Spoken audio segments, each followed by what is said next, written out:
Welcome, friends, to Farm Fresh Designs 59. Friends, I am so excited today about my projects.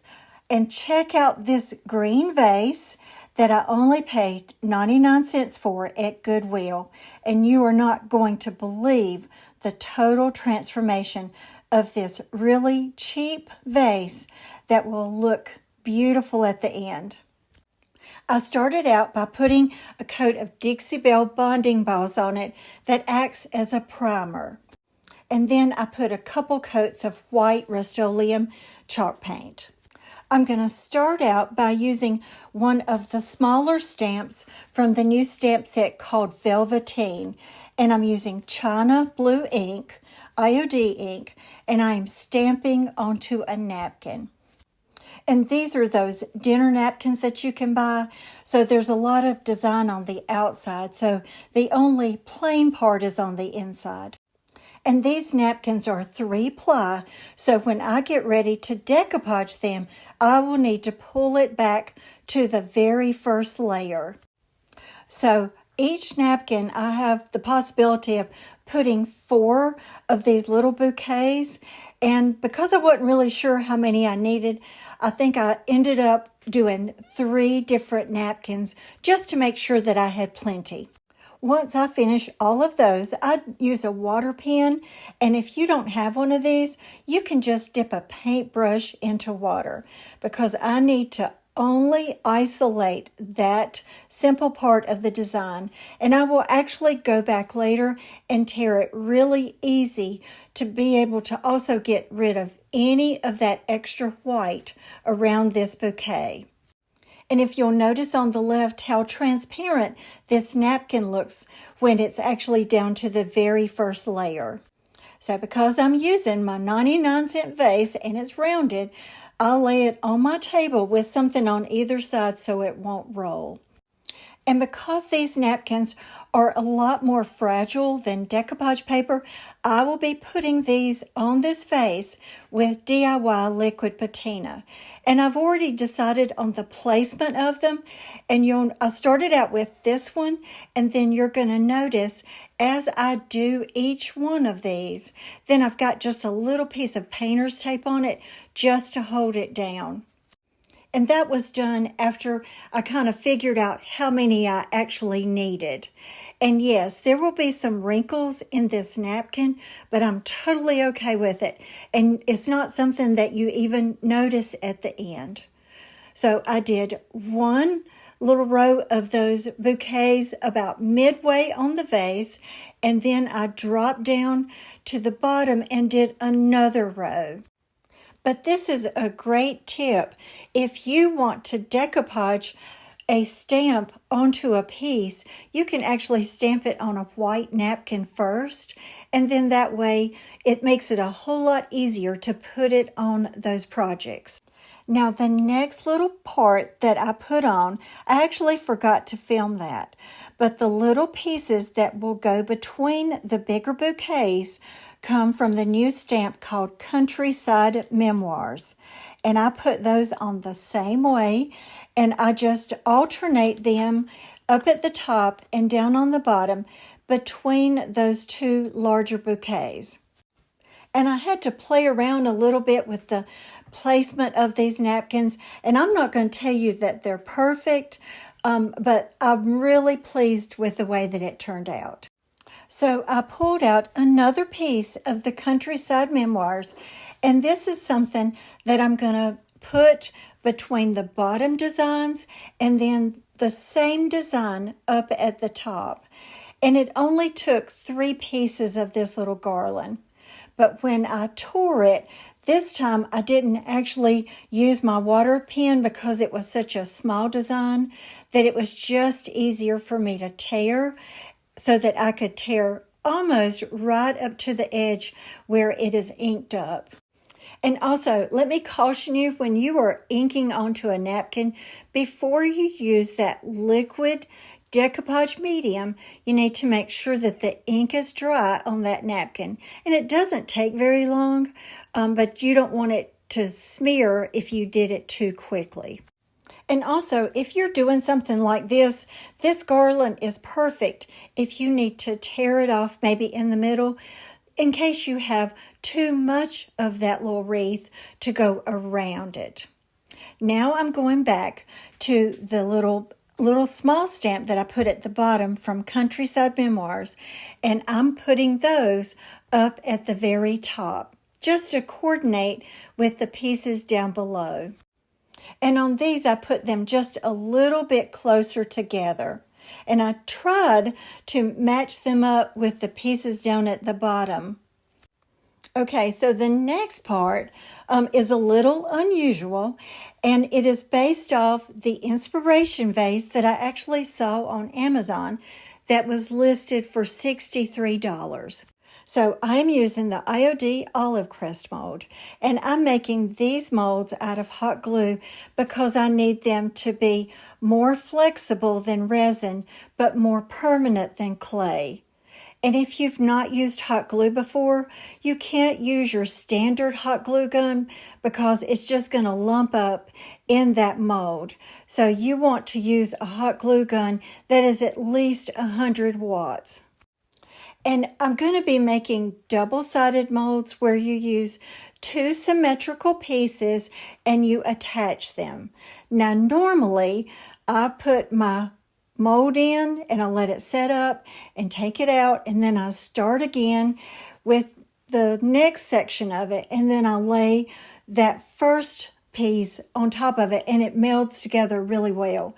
But on this one, I actually really wasn't sure where I was going to go with this completely, so I had to play around with it. But the two symmetrical pieces, I just put a little bit of hot glue between them, and they just melted together.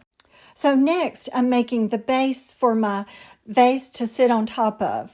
And so this is just a little trimmings piece that comes off the IOD Classic Elements.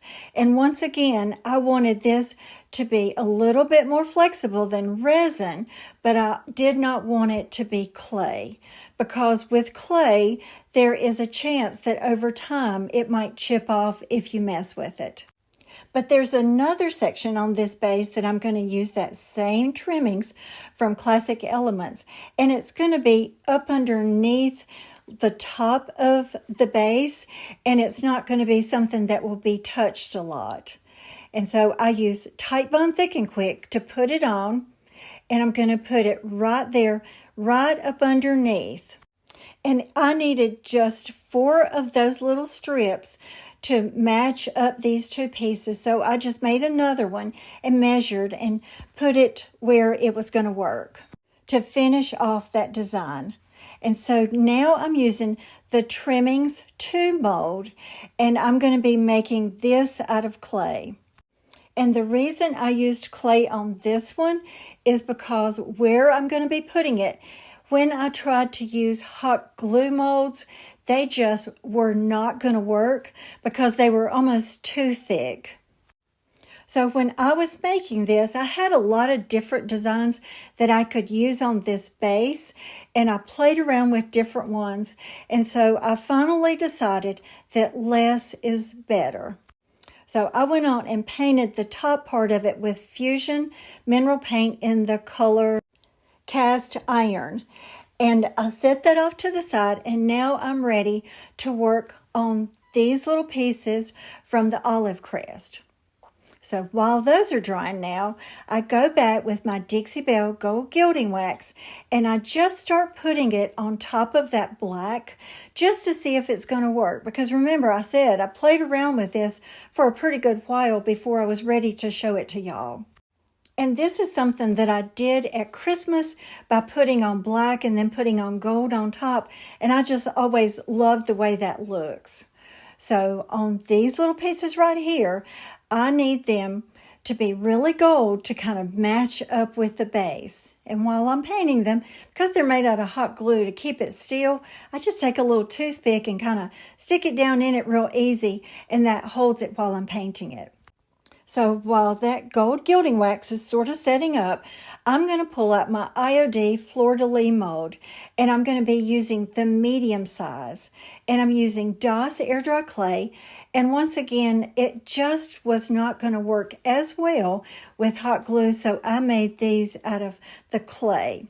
And then I just put those all around the base, and I could have used maybe a smaller mold in between, but once again, I just felt like less turned out a lot better. So now I'm just going to finish by painting that entire base in that fusion mineral paint in the color cast iron. And then once it's dry, I'll once again go back with my Dixie Belle gold gilding wax and put it on the base of this just as much as I did at the top. Okay, look here. This is going to be maybe what you would call handles. And so because I made them out of hot glue, they were really easy to attach. So I put some hot glue up at the top, and I held on to it for just a little bit to set it up. And then I went down at the base and I put that on with hot glue. And then once I get both of them set up, one on one side and one on the other, I do go back with my hot glue gun and just put a little bit of extra glue on it just to make sure that it's going to hold up really well. And then because that is clear, I go back in with my gold gilding wax and put a little bit of dab over that extra hot glue. And then as I began to plan to make sure that my next piece on the other side was going to be in the same position, I just measured it and made sure that it would be straight across. And once again, I just put a little bit of extra glue on it to hold it. So now I'm going to actually attach it to the base. And this time I decided to use E6000 because I know that this is something I've used a lot in the past, and I know that it is a great bonding piece, and I figured because of the wood and the glass that might work just a little bit better than the Tight Bond Thick and Quick. So once I get all of that finished and it has set aside for a day or so, then I use Modern Masters satin finish to finish off the top just to give it more of an extra shine. But I only put this on the vase. It is not necessary to put it onto the base of this piece. And then when I decoupage those napkins on some of them you could see where the glue ended. So by using this satin finish, it just made all of it just one finish. And it just helped with those little glue lines. And friends, here is the final project. And I'm so happy with the way that it turned out. So tell me, what do you think?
So friends, my next piece is actually inspired by Ballard Designs, which is a really high-end home decor store.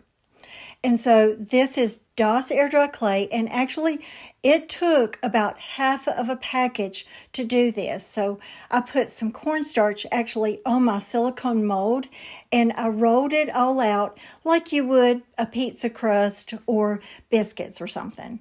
Now, this is the part that I forgot to film, but I actually laid that over this little piece of wood that has a molding on the either side that I bought that at Hobby Lobby. And I put glue all down in the bottom, and then I spread it out over that and then tucked it in on the sides. And because it was a really large piece, there were parts of it that just needed a little bit extra to make it smooth. So I put a little bit of water on it just to help that clay settle down just a little bit. But I don't want it to settle down too much because I need that extra dimension. So next I'm pulling out a piece from the new stamp called Shade and Song. And I am going to be putting that into the clay. And because this is a larger piece, I use my brayer to push it down into it. Now, if I could do this again, I think I would have made the clay a little bit thicker. But because it used a half a package of that air dry clay, and because I was running low on it, that was why I didn't put, quite as much on it. And next I pulled out a stamp from one of the older stamp sets called Butterfly, and I stepped that in to up in the top corner at an angle.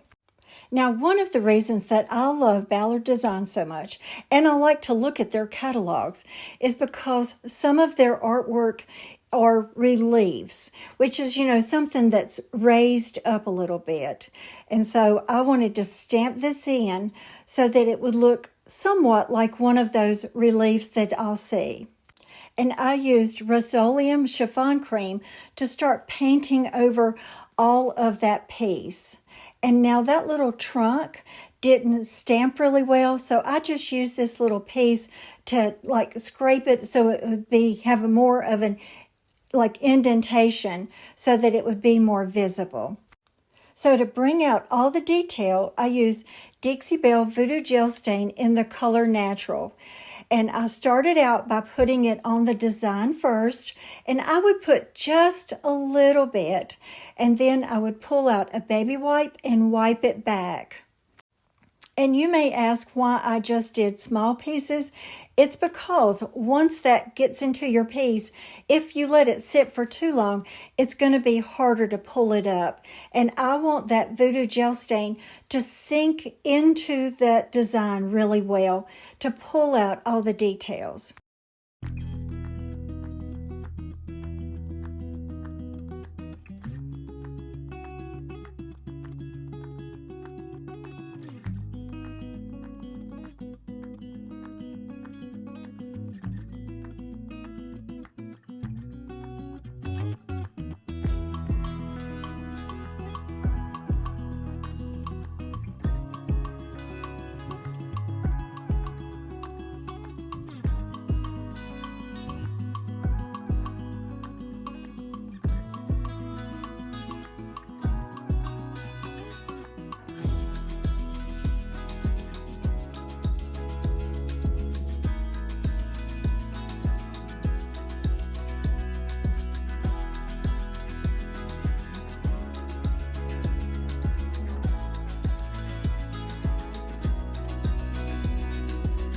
So once I put all of that on, I realized I'm going to need to put some on all of the other areas, but I tried to kind of blot that a little bit more so that there would be more dimension in it. And I did that all around the edges.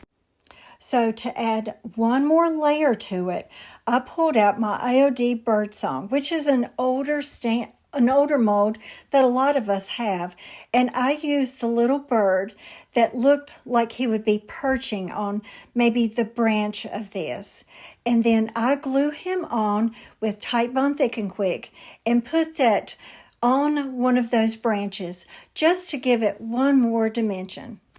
And then once that's set up for about 10 to 15 minutes, then I go ahead and paint that with Rust-Oleum chiffon cream and go back over that with the gel stain as well. So now I decided that that frame needed to be just a little bit darker, and this time I'm using Dixie Belle Voodoo Gel Stain in the color Tobacco Road. And I put this on, and I actually, after the first time of wiping it back, I decided that I didn't want to wipe it back at all. And I just pushed it into that frame and then smoothed it out and then just let it keep going around the edge. And I put it on the outside edges and then on that little inside edge on the inside. So as I began to paint on this bird and put the Voodoo Gel Stain on it, I realized I'm going to need just a little bit of extra color on this relief, and in just a minute you'll see how I made that work as well. And I wanted to add something to the frame, so I pull out my conservatory mold and I make one of the labels in it. And I make this one out of clay, and I chose one that was skinny enough to put on the frame. And I use my apothecary alphabet to push in those letters into that clay, and it is the French word for spring. And if you use your stamps to stamp into clay, I would suggest you go ahead and wash them right away to make sure there's no clay residue on it that would hinder them from stamping later on. And I only had it up there at the top because I needed to make sure that the placement was going to look right. So I pull that off and I put Titebond Thick and Quick and put it on up at the top. And there's a little part up at the top that still hangs off, so I just kind of push that down with a little credit card. So I go in with Rust-Oleum Chiffon Cream and paint over all this little label, and then I use the Voodoo Gel Stain to add to that. So this is where I decided to add in color, but not something terribly bright. So on all of the blossoms, I used Rust-Oleum Blush Pink. And then on the little leaves, I picked up a little bottle of Folk Art Matte, and it's in the color Basil Green. And so I put that on all the little leaves. Well, because it was such an intricate piece, I actually pulled the stamp over to the side just to make sure that what I was painting was going to match up. So it was a little bit hard, but if you stamped it into a thicker clay, I don't think it would be such a struggle for you to determine, what was what. And here's the final project and the inspiration from Ballard Designs. So what do you think about this piece?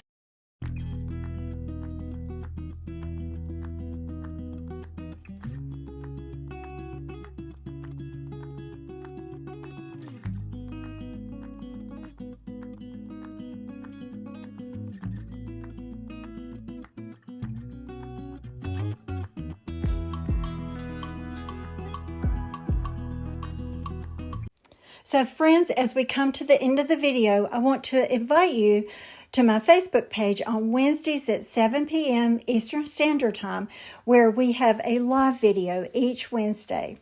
And also in the comments below, tell me which one was your favorite.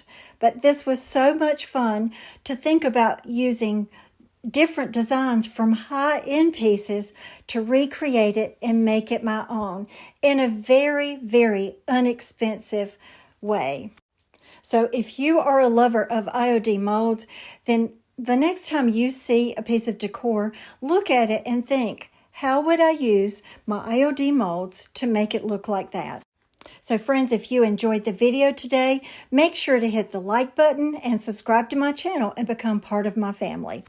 And if no one has told you today, I love you and God loves you, and I hope that you have a wonderful week.